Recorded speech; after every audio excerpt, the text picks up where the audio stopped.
Дамы и господа, сегодня в нашей зеленой гостиной Кристофер Мулдс. Он работает в Большом театре уже не первый раз, он специализируется на барочной музыке, дает очень мало интервью, и у меня редкий шанс поговорить с ним свободно сегодня для нашей аудитории. Ladies and gentlemen, today in our green room we host a famous conductor, Christopher Moulds. He works not for the first time in Russia, specialized in the Baroque music, and apparently doesn't give many interviews, so we are lucky today with you to have a chance to talk to him quietly. Welcome here. It's nice to be here. Thank you for agreeing to this interview. Pleasure. Christopher, you were born in Halifax. When for the first time in your life you've heard about Bolshoi theatre, and in which context?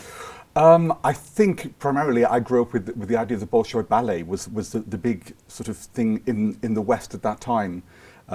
Because when I was growing up, it was not so common for the dancers to be seen outside Russia, and they would occasionally come on tour, and we'd hear about the legendary figures from the past. And even now, when if people say, "Oh, where are you going next?" I say, "Oh, I'll be off to the Bolshoi." They said, "Oh, you're going to do the ballet?" And I said, "No, I'm going to the opera." They said, "Oh, they do opera as well." Really? So I think there's still that sort of the perception in the West that so the Bolshoi is primarily focused on ballet. And they have this obviously you have this fantastic heritage of the ballet here, but also it's great to come and do really high quality opera. But your first invitation here, how it came up? It came originally through Misha Fichtengolds, who I'd met in Munich in the early 2000s, because I was conducting Monteverdi's Ritorno d'Ulisse, and a friend of mine who was on the music staff then said, "Oh, I've got a friend, and he's really keen to meet you." I said, "Okay, fine. Tell me a bit about it." And said, "Oh, he's this mad little Russian guy, but he knows everything about Handel." So I said, "Okay." So we went for a meal after the performance, and Misha said, "I really enjoy your work. Would you be interested to come at some point to Moscow and work? And we do a Handel together, maybe?" And I said, "Sure," thinking, well, yes or no, maybe. And sure enough, Misha. We assembled a fantastic cast, and we were able to do a Handel opera concertant in the Tchaikovsky Concert Hall. And then in the fullness of time, when he worked at the Bolshoi, he then brought me here originally. We made Zauberflöte here. And then after that, I was here for Don Giovanni. And then I ended up coming for Rodelinda. The first time I'd done sort of proper Baroque music here, I guess. And now to be back for Dido is a real treat. Yes, it's a wonderful production. When you came in the theatre, like our theatre, with, let's say, stable orchestra, how you worked to get this Barocco sound? What was needed to adjust our orchestra to have a proper sound?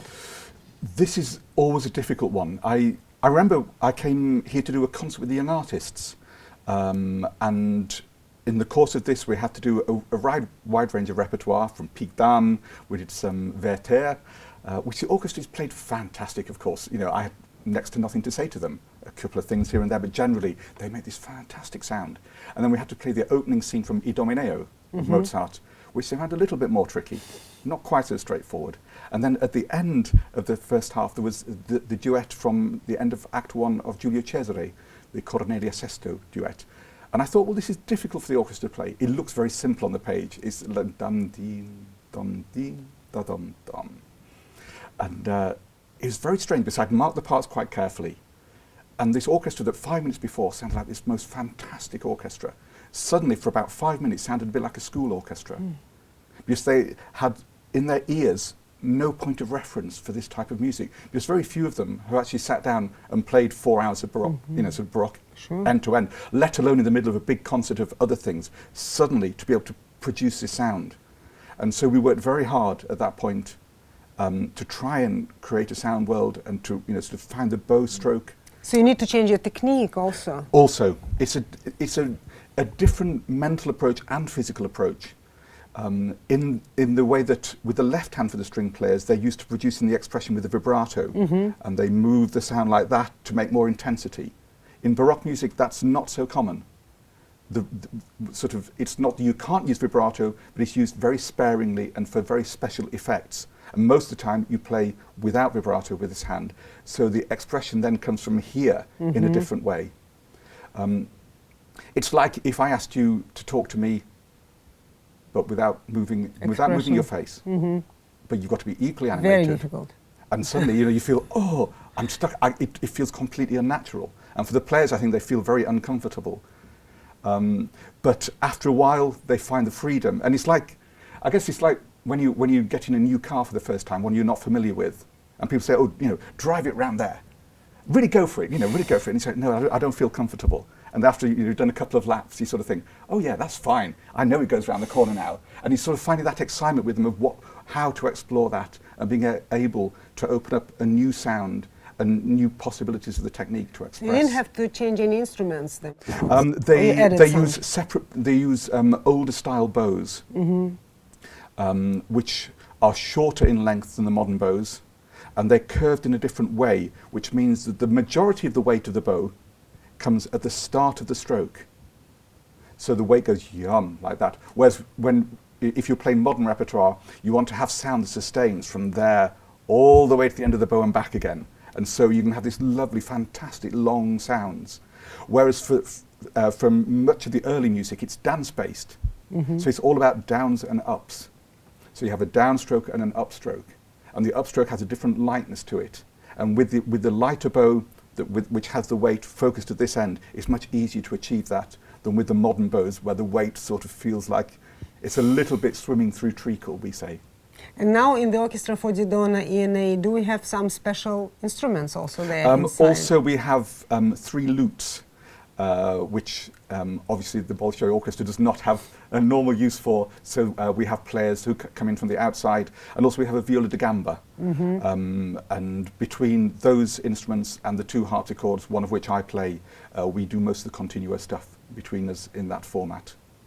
When you conduct such a production as Rodelinda or Dido and Danae, are you trying to constantly watch on stage what's going on, or you just basically with musician, your own world there? No, the whole thing adds up. Especially in a piece like Dido, where it was not the Rodelinda was made to be conducted, but Dido, so much of it is focused about how the delivery of the speech and the singing is done. And so, so we have 2 different casts, both do it in a very different way. So, particularly in the recitative bits, which are stylistically more free, which is why we have a small group of players, we have nothing written out other than the bass line. Everything else is improvised. So from night to night, depending on what the singer does, we do different things, and we're able to have that freedom as a group. And I try and shape that, whether it be, if I've got my hands down here, I'll nod at them or look at them, and by facial contact and just the awareness of what the singer will do, how they can turn a phrase, then we find that way together. Place where you were born, Halifax, what was it in your childhood? How you came to the music? My mother taught in a junior school, and partly she taught music. She taught the piano at home, but she was a sort of school teacher during the day. My father worked for a painting firm, but he used to love to sing and play the piano and cello. He played the cello really badly, just like me. But he used to love to sing. But you had the cello at home, right? Yes, that he was playing. Indeed, yes. And we shared a cello teacher for a little while. And he and my mother and some of their friends, when they were in their, I guess, early to mid-20s, got together, and for their social evenings, they used to sing together. And they eventually ended up forming a company that performed largely Gilbert and Sullivan operettas. Which for public or at home for friends? Originally sort of at home for a small group. They were then associated with one of the local churches, but eventually they became a sort of self-standing group. And so then they would perform for a public. They would do one big show a year and then some little concerts as well. And so I used to go along and watch them perform. And you were not performing with them? No, I did only one season when one of their pianists hurt their hand. And my mother said, look, will you come and help us out because we're a bit stuck last minute. So I did one season with them, which was great fun. And my mother retired from them recently, having done, I think, 49 seasons with them. Wow, 49 seasons. Yeah. And then you had quite a famous piano teacher in your childhood. This lady with some Russian roots, Waterman, right? Fanny Waterman, who was one of the co-founders of the Leeds International Piano Competition. And in fact, she was sort of still running that until relatively recently. And I know in the last couple of years she stepped back from the day-to-day running of it, but she's obviously still very much part of that competition. How you found her, or your parents did, or how she yeah, came my into parents your life? did. She lived about 30 kilometres, 35 kilometres from where I lived, and I was very lucky that when I was young, I was able to go to her for lessons. Mm-hmm. And she had a very strict way of working. Yeah. And it meant that you were very repertoire focused. You learnt not so many pieces, but in very great detail. And it was a very, very good schooling in how to be focused on certain things. There were other things that I missed at that point. I did later, when I guess when I was about 15, I stopped having lessons for a while. And I went to play for a heavy metal band and a swing band. And it was when I... That's far away from Baroque music. Not so different. Really? In fact, that was the first time I ever learnt to read from a bass line. Because often, or chords, I remember I went to this rehearsal with this swing band, and the band played together a lot, and a friend of mine played trombone, and they'd lost their keyboard player. Said, you know, would you come on a Sunday afternoon and play? I said, well, I know nothing about swing bands at all. He said, you know, just come along, it'll be a bit of a laugh and see how you like it. And I just remember being given this pad of music, and so I opened it up expecting to see notes, and he just said, you know, C major, thum, thum, thum, F major, thum, thum, thum, and then, you know, 12-bar solo. And I was like, oh, what do I do? What kind of song? And it was it was a real steep learning curve for me to read off these chord charts or just a bass line. And now in the personal opera, that's exactly what I do. Yeah. You have a bass line, and from that you make your own chord charts, and from that you improvise. And it's absolutely the same method of constructing music out of something really basic. And for that, I was really, you know, it's a real lesson for me, and it opened my eyes and my ears and your brain to having to construct something in a different way, rather than having it all on the page for you and someone saying, yes, here you must be not late on the third beat. Here I want to hear the fifth finger. Here I want to hear the second finger. Suddenly it's, no, here I want to hear music. Make the music. Different, Yeah. also mental approach. And so after this you went to study where? In London? Yes, I went to do a music science degree at the City University in London. It's like musicologist, music science, or not exactly? No, it was more based around studio work and acoustics, psychoacoustics. We did a lot on ethnomusicology. We had many composers in the department, so I spent much of my time doing contemporary music and pieces that were literally unperformed. We'd been given them on Thursday and we performed them on the Friday. And we did a lot of work with the electroacoustic composers in the studio. Very interesting. Which was fun. You know, for me, it was a whole area of music that I knew very little about, which is particularly why I wanted to study there.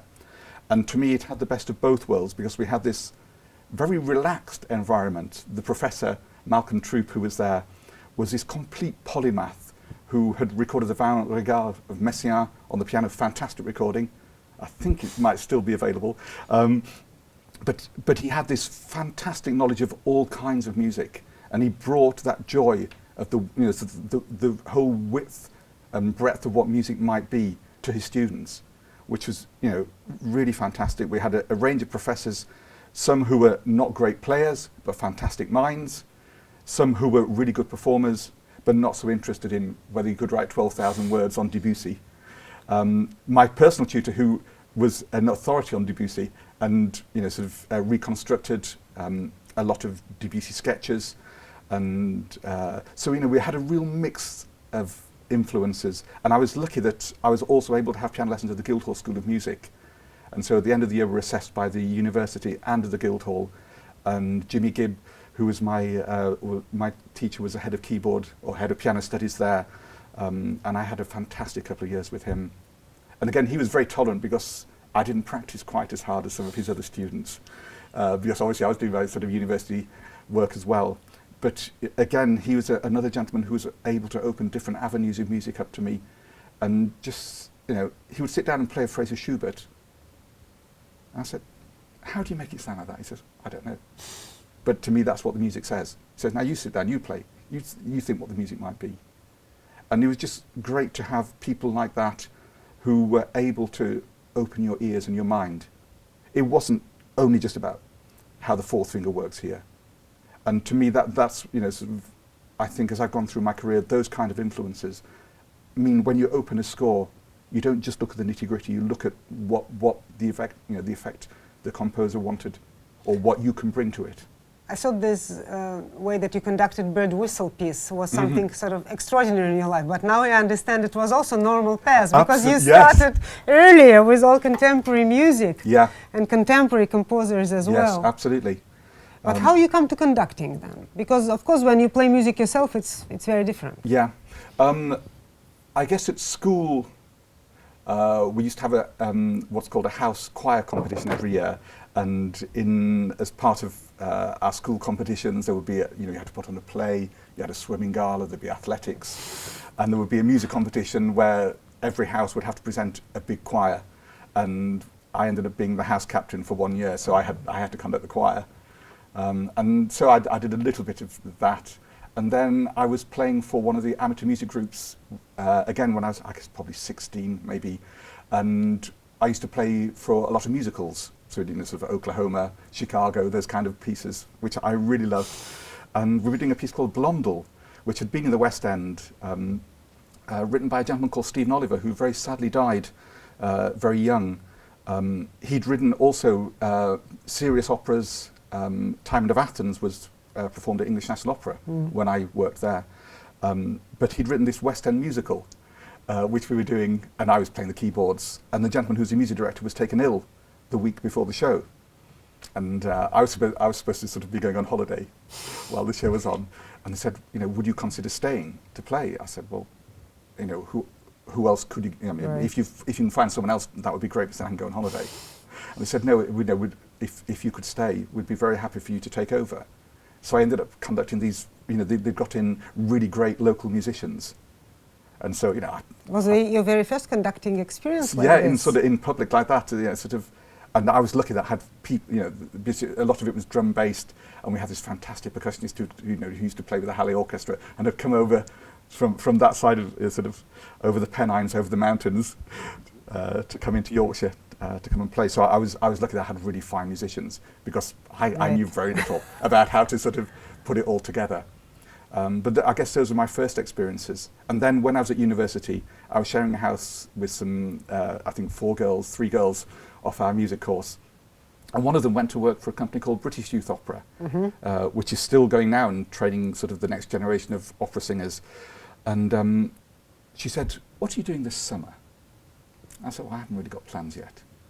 She said, well, we're looking for a répétiteur. I said, well, what's one of those? She said, well, you have to work with the singers and you have to play for rehearsals. I said, no, I'd rather work with real musicians. And she said, no, go on. It'll be really good for you. And, it'll be a laugh. We're going to go on tour. And so she sort of twisted my arm. And I said, so what do I have to do? She said, well, you have to audition. I said, okay, what do I have to do to audition? She said, well, you have to come and play and sing. I said, sing? And sing. Yeah. She said, yeah, you just have to, prepare one aria to play and sing. And of course, I'd never sung any arias in my life. So I went down to the local library and sort of went along the shelves. What did you choose for your audition? I picked the Leporello catalogue aria, because I thought it's not too high, not too low. But my Italian was shocking. So I literally learned it off a record. But anyway, they were very nice, and they said, yes, we'd be very happy for you to come and play for Le Nozze di Figaro. And so I was a bit sceptical, but as I saw the process, I thought, I really like this. And at the end of 6 weeks of doing that, I thought, okay. So I auditioned for them for the following year, and I got a position to play Così fan tutte for the next year. And so when I graduated, I ended up then going to the Guildhall School full-time as a répétiteur. I auditioned for them, and then I went to the Royal College in London as the opera conducting scholar, and that was the first time I did sort of real conducting, I guess. But you didn't study real conducting in that sense? My head of department then was James Lockhart, who had been music director in Kassel and Koblenz. And he was from the real old school. He'd been a staff conductor at Covent Garden in the days when you didn't learn how to conduct. You learnt by being in front of the orchestra. The first conductor would come, and then you would do maybe the last 2 performances of Zauberflöte on a matinee, and you'd just go in there and you'd conduct. You didn't get any rehearsal. And he was from that school of, and he did the same to me. We were doing Rake's Progress. And he conducted not an easy musicals. He did the first 2 performances, and then he left, and I did the next 2 with sort of no rehearsal. And then the same with Nozze di Figaro, I got to conduct again with sort of, and for many years I ended up conducting performances, but never really rehearsing an orchestra. And I remember the first time that I actually sat down with a really good orchestra, and we played a bit, and then they stopped, and I was like, what am I to do? And now I have to say something. And I just remember the sort of gulping in air, thinking, oh, where do I start? And that was, again, a very steep learning curve. But sort of obviously now it's a slightly different thing, and I'm used to having to speak to orchestras and analyze things in the finest detail. How you work with so many different orchestras? Do you have some special tools how you make your contacts with them? Because you travel all the time, every time different companies. Yeah, but I think the sort of the musical language, wherever you go, one's job as a conductor is to make those people play the music the best they can. Mm-hmm. And that's regardless of whether it's in Moscow or Stuttgart or Buenos Aires, or it doesn't matter where. You have to communicate to those people what the music might be, how they can respond to that, and help them in that. And sometimes it means saying, do this, do that. Other times it means sitting back, let them come to you, see what they bring. And it just depends from project to project, piece to piece. With the same orchestra, the same approach for different repertoire doesn't always work. You worked with some orchestras in Vienna also. Do you feel that this trust is quickly built between yourself and musicians? Not always. I have some orchestras where it's taken me years and years to get to a position where now we can laugh with each other. They poke fun at me and say, oh, we know what you want there. Or I can say to them, just do your thing there, it'll be fine. And other times you never get to discover, because you get invited once and then you never get invited again. And that avenue's closed. And it's like sort of, if you meet 30 people in a room, you're not going to be best friends for life with all 30 of them. There may be something about 3 you think, really interesting, but then you meet them again and think, actually, maybe not. Or other ones you think, oh, I'm not so keen on them, but actually once you get to know them, once you get past the initial sort of thing, you actually think, oh yes, there's a deeper connection. One time when you started to conduct, did you realize step by step that this is for you more interesting than to perform yourself, than to play yourself? Not more interesting.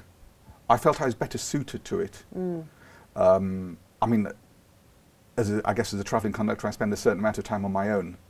But a lot of my working life, I work with people, with singers, with orchestras, with directors, with the backstage people. You meet a whole range of people. As a solo pianist, you meet the people who look after the pianos, you meet the receptionist at the hotel, and the rest of the time, you and your piano. And I couldn't have made a life like that. I know I was fundamentally unsuited. You need this community. Yeah, I think so. The one thing I miss is playing chamber music. That's my one regret, that I don't get so much chance. And I think I probably should sit down and practice. Yourself. And then occasionally I play with friends just for fun, and I enjoy that. Partly like your parents started at their time with their friends. Yeah, exactly that. Yeah. And I want to ask you, when you decided to be a conductor without this particular education, did you try to watch some famous conductors like Scholti, to go to this concert or that concert and get something from them, just watching them? Yes. Whenever I got the chance, I would go and see particularly rehearsals, which I found in a way more instructive than performances. Because you go to a performance and you get a feel for what someone's doing and how an orchestra is responding. But you don't always know where and why. On a wet Thursday evening, if you go to the festival hall in London, you get an orchestra that sounds really scrappy. And you think, is that because the conducting's not so great? Because they're tired? Because there wasn't enough rehearsal? You don't know. Whereas if you sit through the rehearsals, you see the dynamic of what works, what doesn't work, within a particular combination. And I was very lucky for my first, when I first left college, I spent 5 years at English National Opera as a repetiteur, so I got to play maybe 14 operas a year for different conductors, and just to watch them, how they conduct piano rehearsals with the singers, and then with the orchestra, where there's a different dynamic. Some conductors were really good in piano rehearsals, but not so good with the orchestra. Some were not so good with the singers, but very good with the orchestra. Some were good with both. Some were good with neither. So it was a very fruitful time. Absolutely. I tried to learn by observing, and this whole thing about you practice conducting in the mirror, that was never a thing for me, because in a way I didn't care how I looked, and I don't know whether that's a good thing or a bad thing, but for me, it's not important to know how I look as long as the results are right. And if the results are not right, I try and think about why it's not right. What can I do to make it right? Are you using stick? Depends on the repertoire. Really? Yeah. For Handel operas, I tend to use a stick only because they're long, and I find it's just easier, especially if you're in a big wide pit for the orchestral musicians, rather than to have to do this all night. You know, end up being feel a bit like a traffic policeman, you know, sort of. To have that control where they can see the stick just makes it a little bit more physically relaxing for me while still being clear on the larger scale. Whereas for Daireneers, which is a much shorter piece, and it's quite a compact orchestra, I don't need to use a baton. I just, They see you. Yes. They see your gestures, It's understand absolutely them. fine. And for you, the greatest conductors you ever saw, the greatest evening you ever spent, what was it? It's hard to say, or I you think can probably name the somebody. most revelatory evening that I remember was going to see Simon Rattle conduct Le Nozze di Figaro at Glyndebourne for all kinds of reasons. I'd never been to Glyndebourne. But you worked later on. I worked later on there. I was still studying, and my then girlfriend was also studying alongside, and it was her birthday. And I'd been ringing Glyndebourne, because in those days they had a much smaller house. It seated far fewer. Now they have an expanded house. But in those days the house was really small, and trying to get tickets was really hard. And I thought, you know, it'd be lovely to go and see Nozze di Figaro. And, you know, I rang and they said, no, there's no tickets. Rang, there's no tickets. And then I rang one day and I said, you know, are there any tickets left for today? They said, no, but possibly. What's the latest time we can ring you? And we were studying in London, so I said, 1 o'clock probably. Because the last train from London that would get you there in those days was 2:47 from Victoria. and they rang, you know, 5 to 1. They said, you know, we have 2 tickets for this price. Do you want them? And I sort of took a gulp and went, yes, sure. And, you know, in those days, everyone used to go in smoking jackets and black tie. And, of course, I didn't have that with me because we were just in lectures at college. So I grabbed my girlfriend and said, we're going to Glyndebourne. She said, what?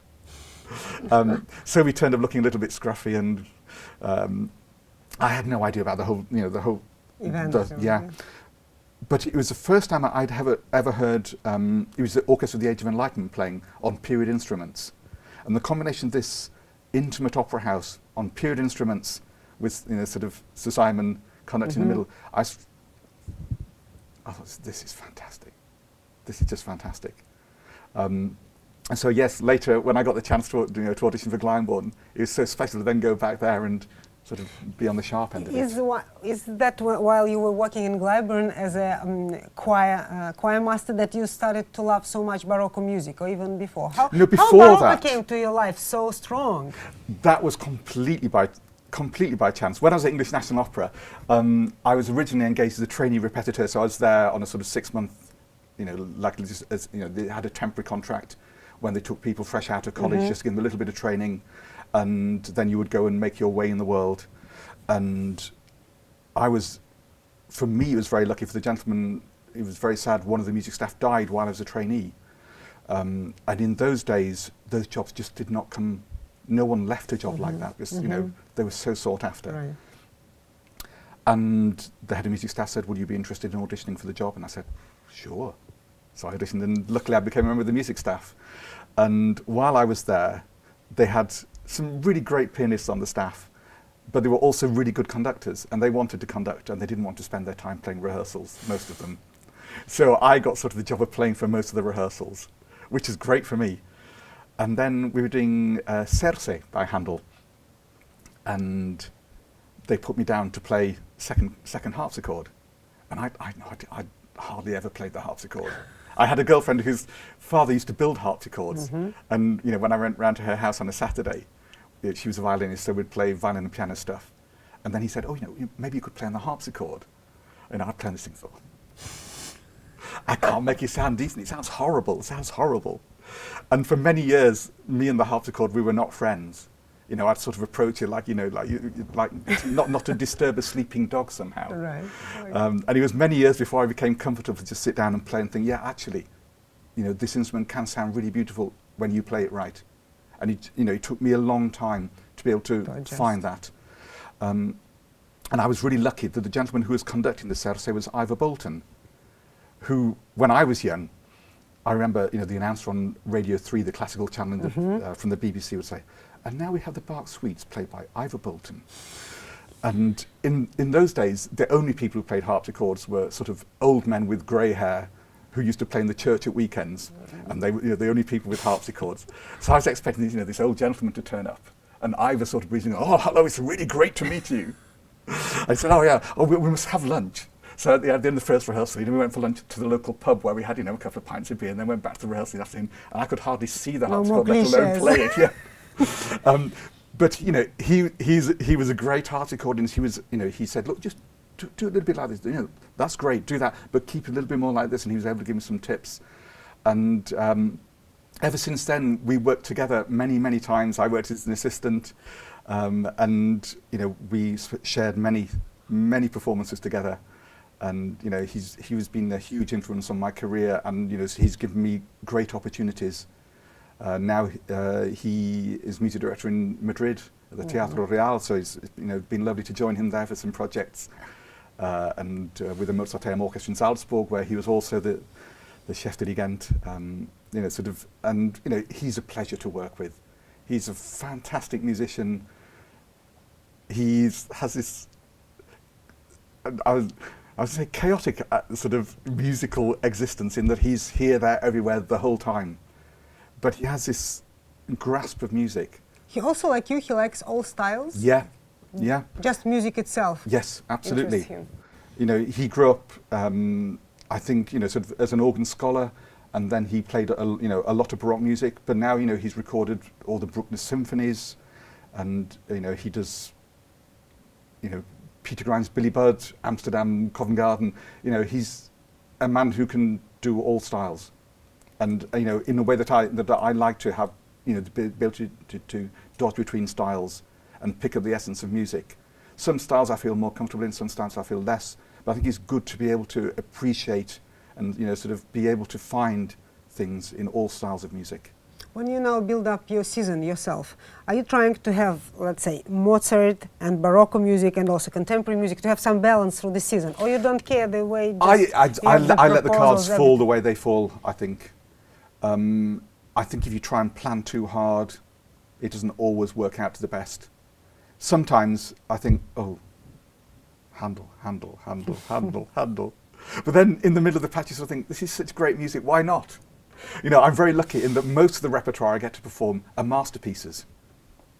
I look at some of my colleagues and I think, oh, I'm glad I haven't got to dust that score off the shelf. Just, I did that once, I don't really want to do that piece again.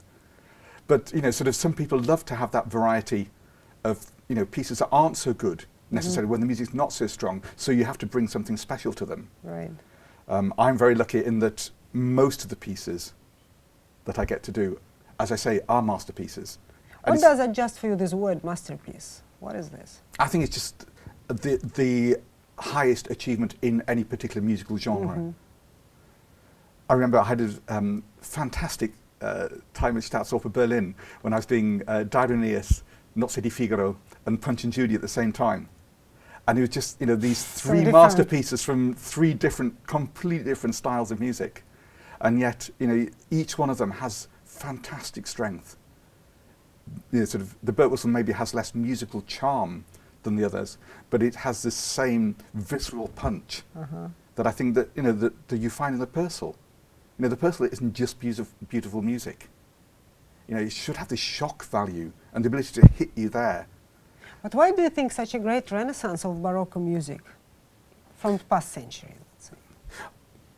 I think partly the fact that we now have access to recorded music means that, from the 70s, 80s onwards, it was relatively easy to be able to find good recordings you could take home with you. Right. Alongside that, the people were then able to put in the scholarship to do more research into composers and styles of playing, the treatises.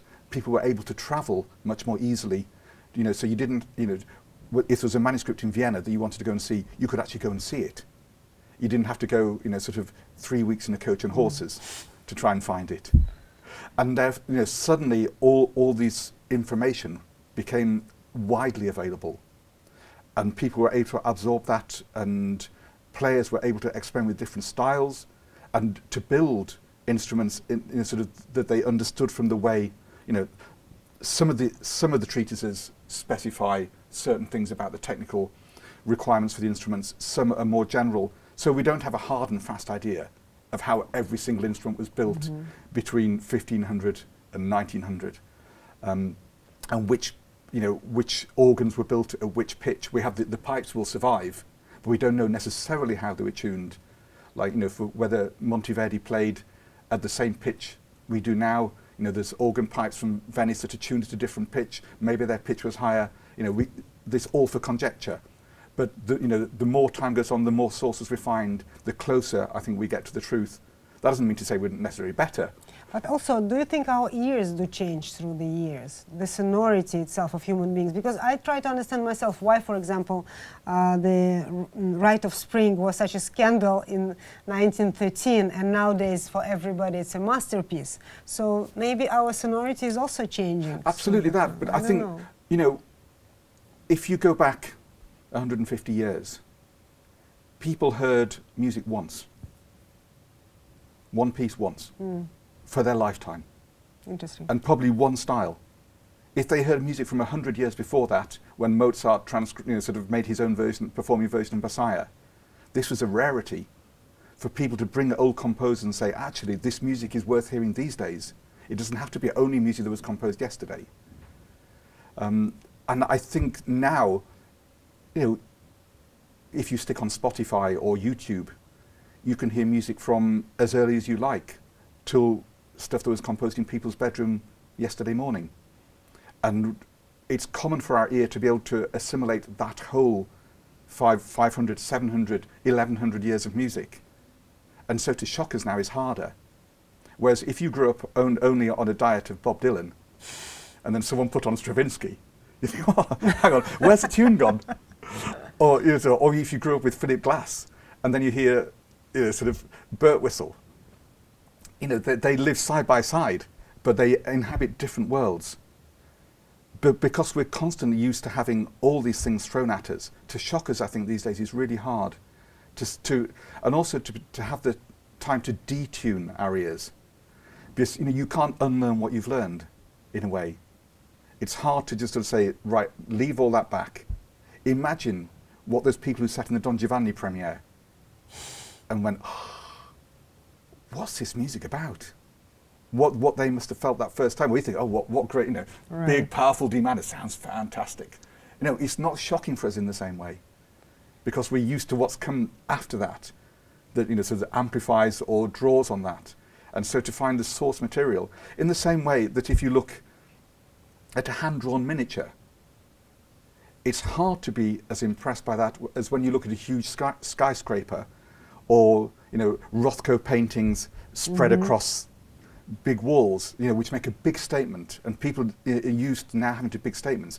Whereas if you see, you know, a small miniature box or a Fabergé egg, is it equally hard for us to be moved by a Fabergé egg as looking at the Empire State Building, for instance, you know, or the Grand Canyon? I don't know, it's hard to make the comparisons. And how do you think we shall stimulate composers nowadays? Do you think the theatre should do a new commands to them, or we shall teach them in school? I don't know. How can we I'm so glad I'm not a composer, is all I can say. Just to get your performance on these days is so hard. The opportunities, I think, are so limited, which is a big shame. It's great for every theatre to play all, you know, all the great operas from yesteryear. I think that's fantastic, but I think unless you give new people a chance, these opportunities, you know, we're just going to live in the past. It'll be like endlessly having the supergroups of the 70s playing their farewell tour for the next 100 years. You know, I love Bohemian as much as any other piece, but I don't want to hear it every night of the week. And it's, you know, we have to give a chance for new music. It's hard to bring the public to it. And that's as much as fault of certain composers who don't accommodate, I think. And you know, I can understand why the composers say, well, this is the way I write, and if people like it, great, and if they don't like it, well, so be it. Fine. Then never have your pieces performed. somehow you have to find... You have to impose it somehow. Or you have to find a language to communicate with people, and you have to choose how you want to communicate with them. And some people are able to find that on a large scale. You know, I think John Adams, who I admire greatly as you know, composer, performer, I think it's great that, you know, when his works are performed, if I look at what I think the pieces from the last 50 years that are going to be still performed in 100 years, not so many that I can put hand on heart and say, this is a masterpiece that I think deserves a place in the repertoire. There's not so many pieces that I can think of that I would really, if I was the intendant, say, this must be in our season once every number of years. You know, this should be in, we should make a space for, you know, in the main season we should have X numbers of commissions. You know, in our second house we have room for this. In the third house, maybe, you know, try and bring new talent through that way. But I think it's very hard to make your mark and to take the public with you. And sometimes, you know, it's for the intendants and for the music directors of houses to say to the public, you should come to see this. You may not necessarily enjoy it today, but come and see it. Open your ears.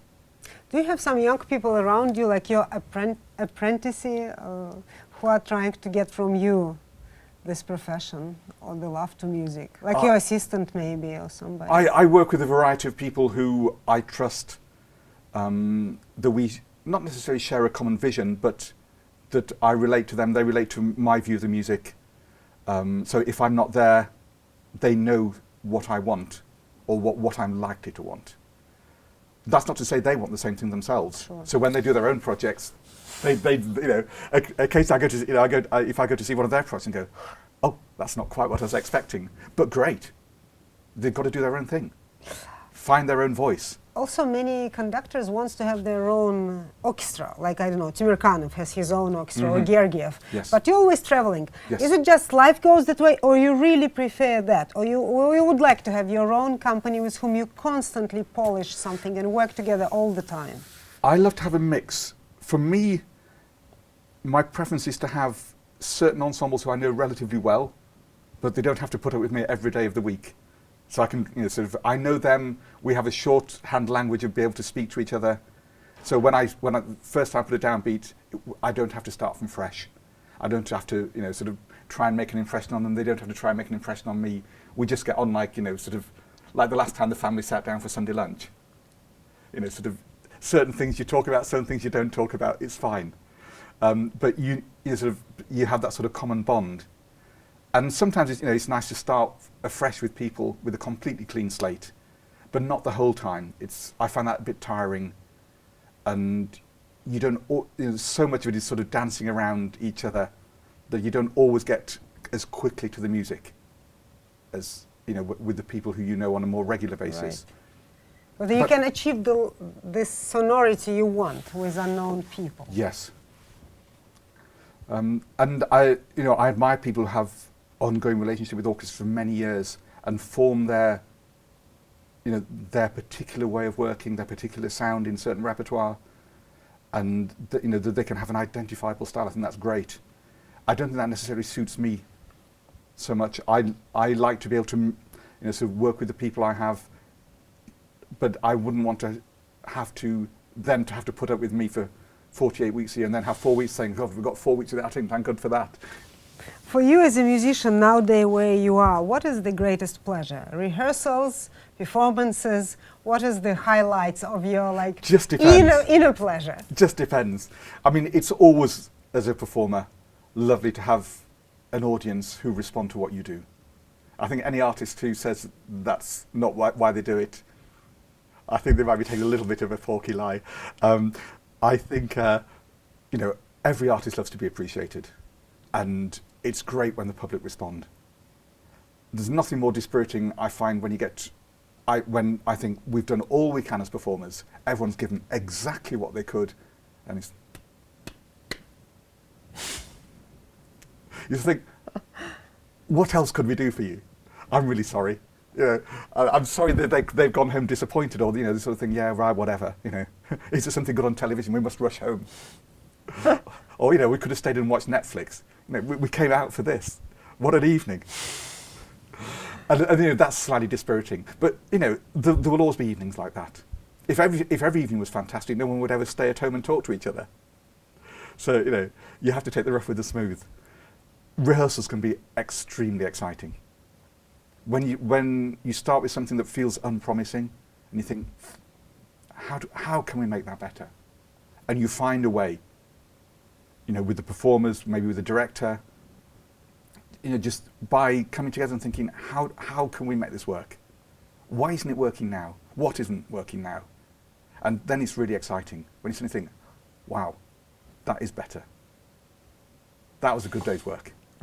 And then you go home satisfied and think, yeah, that's why we come to work. My couple last questions are, the first one, is your attitude towards the Baroque music changed through your life of conducting it? Did your first approach, first understanding, first way of conducting, I don't know, Handel or Monteverdi is different from what you're doing today? Do you understand something more through these years? I think my fundamental approach has not changed, in that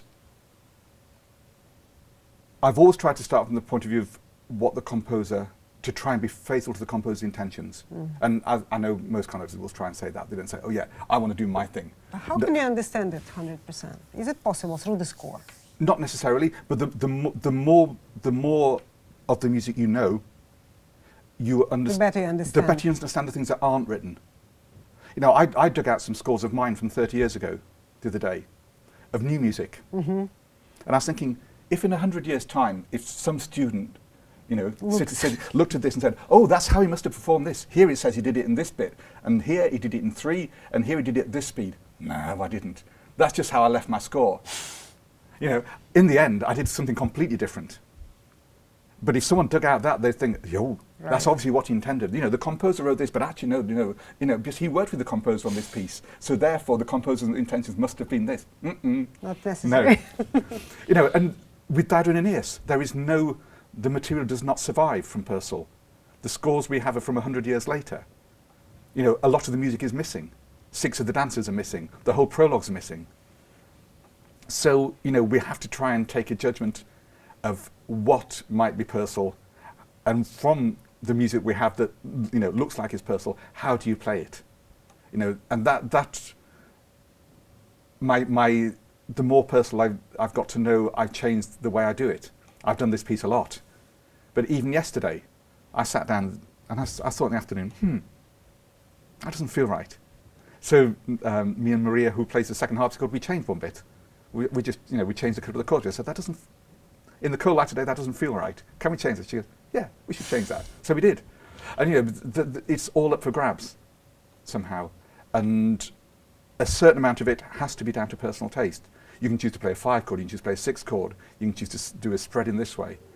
And sometimes it feels right, sometimes it feels wrong. And that's the great, we're doing 5 performances night.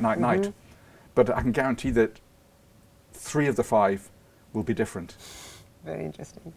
In the ideal world, if you will have a total freedom, what kind of masterpiece you would like to conduct or to be discovered here in Russia, or to conduct in the Bolshoi period? Or in Moscow? One that's yet to be written. Whether that can marry the best of the old and the best of the new, that would be fantastic. Something that surprises people but delights them. Doesn't frighten them in a bad way. Frightens them in a good way. Thank you very much. I hope one day we will have this new score. You will perform it for us. That would be a real treat. Thank you for having me. Thank you very much.